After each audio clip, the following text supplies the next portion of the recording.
AIZA IZY IZAY tot si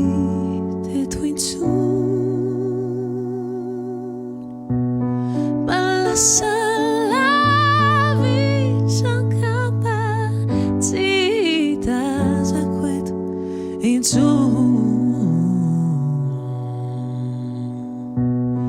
ni ai ciao onde fantana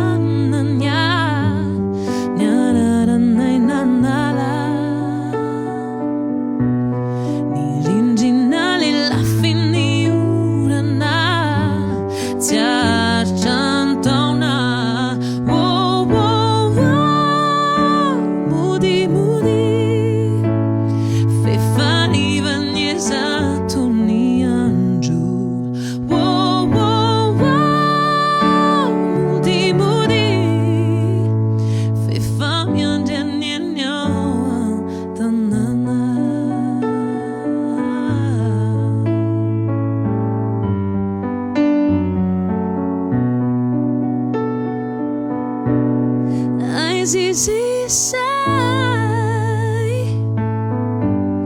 tot si teto insun balasa lavi capacita zaquet insun ni vara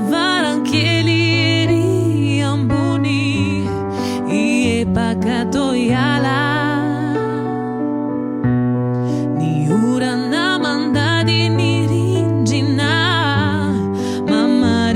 tumani oh, oh, oh, mudi mudi fe fari vanyeza tuni anju oh, oh, oh, mudi mudi fe famia janyenyo tanana